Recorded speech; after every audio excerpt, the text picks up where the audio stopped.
When I first came as a freshman, I wasn't sure if I should do economics or what I should do actually, but I love it because it was a liberal arts school and I immediately just started doing my core classes. So I was in theology and philosophy class. And I think it was in my philosophy class that we really were thinking about the future and what our purpose in life was. And I always loved recording, I always loved video production because when I'd go to Greece, I would record my trips to Greece to see my grandmother for my dad who didn't come with us. So I loved video, and there was a really cool department here of like a very small communications department that was focused in video production. And we had Professor Butler, who worked for Fox 26, and we had Dr. Williamson, who was an amazing communications professor. And so I just really loved communications, and I started to take classes, and that's actually where I met Darnell. Anyway, so I did TV production classes, and that's whenever I chose my major. I chose St. Thomas because, well, originally I was going to go to St. Edward's in Austin, and my sister, she was going to Rice University at the time, and she was like, Samela, Houston is where it is. Like Houston is the best city. Why would you leave Houston? And I was like, that's so true. And we came to the University of St. Thomas, and the reason why I wasn't immediately gonna come here was because St. Edward's was offering me more money. And when my sister made this whole presentation and we came to see admissions and they were like, why are you not interested in coming here? And we're like, well, St. Edward's is gonna give me this much money. And so they actually matched my scholarship. And so I thought it was really amazing that, they wanted me to come here. And so I chose St. Thomas, and it was the best decision of my life. The first time was, well, I always recorded, like in high school, I was on the TV news group. There was like a little group of students who made the news for the school. So I did that, but also really it goes back to traveling to Greece, and my father never went back to his hometown, but he would send myself and my siblings to learn more about the Greek culture and like to visit my grandmother. And so because he never went with us, I always had a camera. So growing up, I just always had a camera. And so that was my life, just documenting whatever we were doing. And then when I came to St. Thomas, it was amazing because they were teaching me more how to edit. So I knew how to record, but I got to use bigger, more professional cameras, and I learned how to edit. And so that's what really got me interested. And then filmmaking kind of came to me later on, but I was making small videos first. I had a company here. As soon as I graduated in 2009, I had my own video production company, and I was doing a lot of weddings. I did like 30 weddings, and I did stuff for ExxonMobil, and so I had really good clients. I was doing stuff for Rice University and for St. Thomas, and it was all client-based projects, but it came to a point where I really wanted to do a passion project and something that that really moved me. And so I heard about Medjugorje, which is a place in Bosnia-Herzegovina, and through that, learning about that, and there was a documentary that was being made there, and it was a film contest, so you had to submit a video as to why you wanted to go. And so that's where I met my co-director, Sean Bloomfield, who is a local Floridian, and he had been to Medjugorje many times, and he was looking for a co-filmmaker to work with him. So we met, we worked on a project together, and we made Stella Mar films, and so we've been making movies ever since. Our main focus in Stella Mar Films is to not preach to the choir. So we're Catholic filmmakers, but we really want to have a subtle message. And so that's why I love this movie, Where There's Darkness, is because it has a subtle message of love and mercy, but it's a true crime story. So a lot of people come to the movie not expecting a Catholic movie. They're expecting to see a true crime story. And so we love that. We love the neutral ground of a movie theater. So most of our movies are hosted in a movie theater. So more people are going to want to come to watch something there. And so we're very subtle in it because, there's so many religious movies out there that we just thought were really cheesy, and we didn't want to make something that was cheesy. We wanted to make something that we enjoyed watching and that we felt our faith was, because I don't think my faith is cheesy. I actually really love the Catholic faith. And so our main focus always is to make things that appeal to anybody. And I have a lot of filmmaking friends that are atheists or that are different religions, and they've really enjoyed watching the movies that I'm a part of, and I like that. I like sharing, these types of movies with a very subtle, message that goes back to the Catholic faith. But our faith is strong, and we love film because it helps you get an idea or a message out there to more people. And well, with Where There Is Darkness, the reason why we made this movie, it was a passion project. Like, nobody asked us to make it. We didn't have a budget. And we just, I heard this story on NPR when I was driving in Houston. And the reason I thought it was so interesting was because the priest that was murdered, after he died, 20 years before he had died, he had left this letter that said, "If I was ever to be brutally murdered, I don't want the person who murdered me to face the death penalty." And at that point, we didn't know what the courts were going to decide, but we thought it was an amazing thing that he had left this letter for the person who might murder him. And so as filmmakers, we wanted to help his voice be heard. And so we just started documenting the story and interviewing the detectives and just interviewing all the people that were a part of this project. And that's why I love my team, because, Sean Bloomfield, he's from Florida. It's also pro-death penalty state. And then I have Jesse from Michigan, who's really into true crime stories. So with all of our powers combined, we just started following this story, and we all got really into it. And we were working with the real SWAT team. We were interviewing the sheriff and learning more about the detectives' work, and just being so inspired by them and how much they care about cold cases and helping people find peace and resolution and everything. So we were so inspired by this whole journey, and we even felt like we uncovered more than what was already, all the evidence that had already been happening, because we were ourselves becoming detectives in it. And I love that. So we're super excited about Where There Is Darkness, because it is a passion project, and we've wanted to tell this story since day one, but we never expected all the crazy things that have happened since we started documenting this story. So going into this project, we went in blind because we just heard the story and then we wanted to follow it. And so we actually went to St. Augustine, Florida, where the priest was from. And that's probably an hour away from our studio. So we went up there, and the sheriff and the bishop cleared their schedule for us, and we were like, whoa, this is a lot easier than we thought. But it was because the sheriff had been such good friends with Father Rene even before he was a priest. And then the bishop was speaking out at press conferences about this declaration of life. And so they really wanted to help us in anything that we needed, and they trusted us. And so immediately the sheriff introduced us to the detectives. And the day we interviewed the detectives, they introduced us to the murderer's sisters, Bobby Jean and Crystal. So the same day we filmed the detectives, we met the murderer's sisters.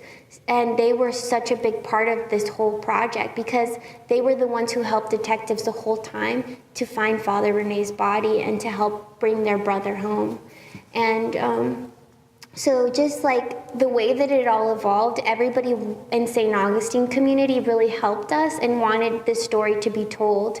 And as filmmakers, when you're chasing a story, it's just really encouraging when the community itself is clearing their schedule and trying to get us connected with everyone. The sheriff actually gave us the sheriff's department actually gave us all the case files, everything. So we had all of the interview tapes with Stephen Murray, the murderer. We had all of the footage, the photographs, everything to look through. And whenever we had to reenact the crime, we needed a SWAT team. So we reached out to them, and the commander was like, the sheriff would like to give you a real SWAT team. We just wanted to know, what were they wearing, just different things so that we could reenact it correctly. And they were like, no, here's the real SWAT team, and they're going to help you with this scene. And so they were as excited as we were to work with them as to be a part of this movie. So it's just been a great, and then the car chase scene, we needed to do a car chase scene. How are you going to get a street to do that and have a police officer who's on duty who's going to chase and everything? And they have this whole area for us where they do police training, and it has streets and stoplights and buses and all of this stuff. So they helped us by letting us use their entire facility to do our scene. I think the most memorable thing now is sharing it with people, actually. Like, actually seeing people's response to the movie is what I most take away, because there were times where we really wanted to give up. Like, working on a documentary is so hard. A feature, you know what you're getting into, you know the script, you know the scenes. With documentary, we had so much footage, like everything that the detectives gave us, and so much to go through, where we were like 6 months in a black hole, like just editing nonstop and just feeling like this is like the best part of our life. We're young and this is what we chose to do. Like, it was really hard and we all got a little burnt out. But I really believe that Father Rene helped us tell the story. There's so many times where I just felt like he was helping us share the story. And the most amazing thing about screenings is the dialogue afterwards. And the first screening we had was in St. Augustine, Florida, which is the community that Father Rene was ministering. And both sides came. Stephen Murray's family, the murderer's family, came, and Father Rene's family flew down from New York, and also, you know, the priest and everyone who loved Father Rene and his friends were there. And after the screening, both sides were just embracing each other. The sisters of Stephen and the sisters of Father Rene were like hugging and crying, and we love that. We love that both sides love the movie, and it's just such a powerful response. And people have reached out to us about healing, and a big theme is abuse in our movie. So the murder side, he was abused as a child, and so were his sisters, and so that's a heavy theme right now. And the most amazing thing is that at our New York screening, there was a man who stood up and said that he saw himself in Stephen Murray, and that he had been abused, and that he still felt it was his fault, you know, what happened to him. But he felt that the story from the sisters was just so healing to him, because they were able to turn their life around, you know, like they both had this horrible thing happen to them, but they also made choices. And that is amazing, is the two sisters of Stephen Murray are hope in the movie, and Father Rene is hope. And so there is this beautiful message of love and mercy, and that's what we love about it. We filmed 7 strangers before they went to this small town. So we filmed them in their homes, and they were from all over. We had one from England, we had Chicago policemen, we had Pennsylvania, we had Spokane, Washington. So they were from everywhere, so we had to travel a lot to film everyone's story. Then we get to Medjugorje, a small town in Bosnia-Herzegovina, and film them for 2 weeks, just with the crazy things that happen in Medjugorje and the beautiful things. And then we followed up with them. And for people who saw Operation Hill, we actually brought it to St. Thomas while we were filming. One of our people that we followed passed away. And so for me, Operation Hill was a lot about Holly's story, and she had stage 4 cancer with 4 small children. And that was the first time I ever filmed anybody dying. Like, I had never even been in a room with anyone dying. And so that really was very hard for me, but it was also a very healing thing to see how beautiful her family came together for that. But just being a part of her life and the end of her life was really, really touching, and that's what I most am taking away from that movie. And just like how much that movie healed people who had lost someone. So it really became a movie about, you know, death, but in the way that she passed, it was very joyful and beautiful to have her family there. And so it was about life and death. And with Where There Is Darkness, it's more about mercy. And, you know, Father Rene died, but our movie follows the aftermath. So after he died, like, what, he was still doing his work. He had left this letter that was putting everyone to work. All of his friends were speaking out for him and saying that he does not want this person to face the death penalty. And in the Declaration of Life, it says that all my family and friends have to stand for this. So even his sister, who wanted the death penalty for the murderer, she had a change of heart when she read that letter, and she said, I want what my brother wants. And to see that change, you know, was beautiful, and to have healing for people who have had trouble forgiving someone. I think in my own life, and in my co-filmmakers will say the same, we feel like we judge less, and we always try to have more mercy for people. Because if Father Rene could forgive his murder, then in our own lives, what can we forgive? So we really are changed by the movies that we are a part of, and that's why we do what we do. So I'm excited about the future and the next movies that we're a part of. We're working on it. So yes, we started filming Cross Mountain in 2015, the same time we did Apparition Hill, and it's about young people. So they were all about to go to college or in college, and they came to this small town, and we've filmed so much of their lives now. Like, one got married, one got ordained as a deacon in St. Peter's in Rome. And so we've been following them for a few years now, and so this movie is going to really show just their youth and how important it is in their lives to have come to a spiritual place of prayer, and how that, you know, their lives have changed so much since that journey together. And they're such good friends today, and we're just so excited about that movie. It's gonna be a real crowd pleaser. That comes out this year, so I'm gonna go live in Bosnia-Herzegovina for a few months, and I leave the end of this month, and so I'll be there until June, July. And so we're just gonna be editing with, you know, I have a girl, my co-filmmakers, Jesse and Emily and Sean's gonna be working in Florida. And so we're going to finish that movie, and hopefully it'll come out this year. So Cross Mountain takes place in Bosnia-Herzegovina, but it also incorporates a lot of their lives outside of that, so after they came back. So we filmed a wedding in California for one of our young people, and then one of our young people, he's from Uganda, and he just got ordained in St. Peter's in Rome, and so we've been documenting their life since that trip. It was this, so my co-filmmaker, my co-director, Sean Bloomfield, he was the one who thought about bringing people to film them in Apparition Hill. And while we were there, we had so many submissions, so all these people wanted to go and see Medjugorje, but we had a lot of young people who wanted to go. And so he was like, we have to do a version where we bring young people. So we went through all the entries, and there was people from all over, all different colleges, all different towns, and we ended up picking 7 young people to come with us. So that was fun.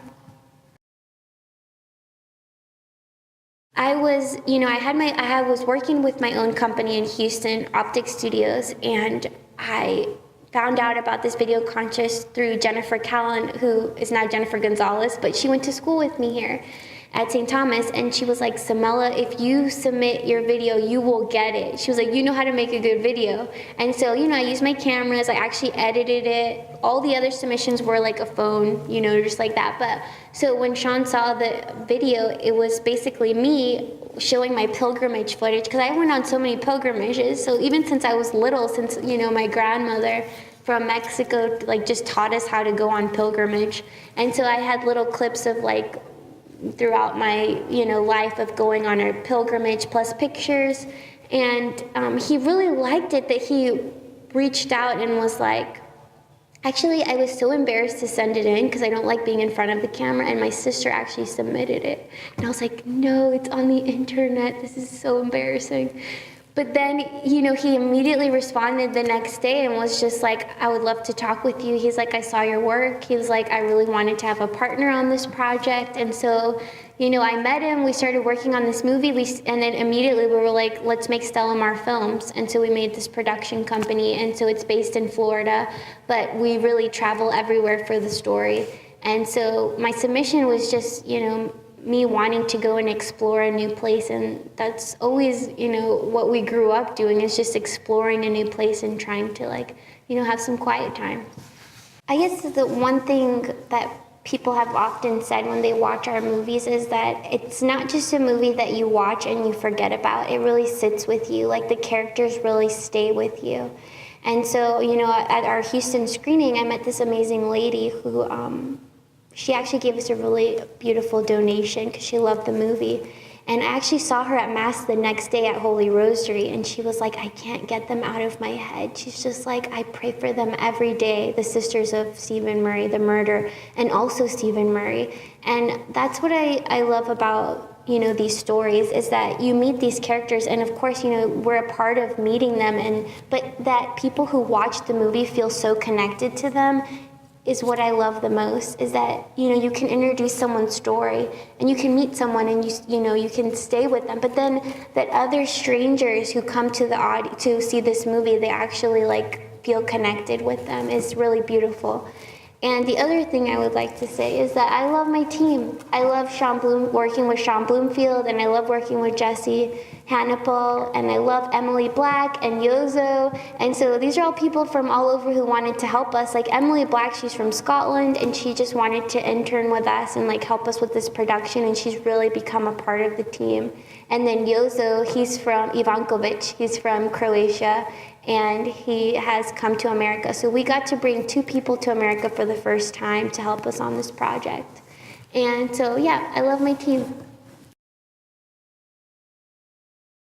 Yes, oh my gosh. Oh, I forgot to say one other thing. At my last screening in Houston, it was amazing because there were people from St. Thomas there that really helped mold just my spirituality, just what I learned in school. And so Father Pilsner was there, Father Ted came, Dr. Smith, and a lot of people who I went to school with came out, and I just loved what I learned at St. Thomas, and I continued to want to grow in my faith and to grow in just learning more about how to tell a good story. And so I love St. Thomas because it had so many stories, and so many people that I met inspired me here, that I bringing the movie that we worked on for 2 years to Houston and to have them come out was crazy. It was the most amazing thing to have their support. And Father Pilsner sent me a beautiful email after saying how much he loved the movie and how it just really was very well done. And so just to have them tell me that I did a good job is oh, it's like when I was in school and you did good and you're I did it. So it's been cool like that. But yeah, everything I learned at St. Thomas, I think the main thing is that it's a small school, and so I really felt very comfortable in my own skin here, and I really started to feel more confident in who I was.